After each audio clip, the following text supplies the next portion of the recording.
For decades, Canada's military procurement strategy has heavily favored foreign giants like Boeing and Lockheed Martin.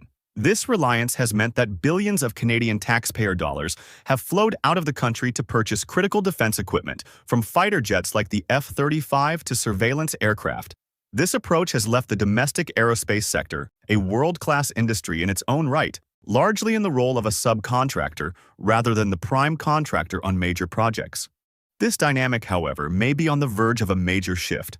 The Canadian government is preparing to undertake a historic surge in defense spending, with plans to invest $150 billion. This massive funding injection presents a once-in-a-generation opportunity to redefine the nation's defense industrial strategy.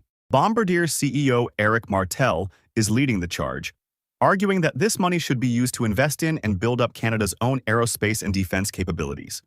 The debate is not merely theoretical. It was crystallized in the recent controversial decision to purchase Boeing's P-8 Poseidon aircraft. In a sole-source $7.7 billion deal, the government chose the American-made maritime patrol plane over a last-minute proposal from Bombardier. The government justified the choice by citing operational urgency and NATO's need for a proven, readily available platform in the Arctic. In return, Boeing promised significant industrial benefits for Canada, including investments and the creation of thousands of jobs. Bombardier and its supporters criticized the decision, viewing it as a missed opportunity to foster national innovation. The company had proposed a made-in-Canada solution based on its Global 6500 jet, partnered with General Dynamics for the military systems. Critics of the Poseidon deal argue that continually outsourcing major contracts undermines Canada's long-term defense autonomy and prevents the domestic industry from reaching its full potential. Globally, Bombardier is already demonstrating its capability to be a major defense player. Its aircraft form the backbone of sensitive surveillance and intelligence programs for key NATO allies, including Germany and the United States. The company is a significant economic driver within Canada, contributing billions to GDP and supporting a vast supply chain of high-value jobs. With predictable government support, its defense division has the potential to become a billion-dollar annual business. The federal government's upcoming defense industrial strategy, backed by new funding, is therefore a pivotal crossroads.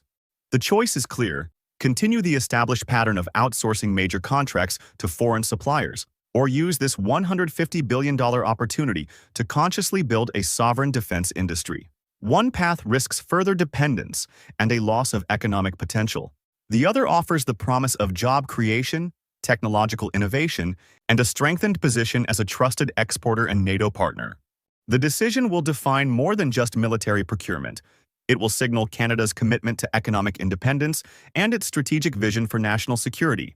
The outcome will determine whether Canada steps out as a builder of its own defense capabilities or remains a customer in the shadow of its allies.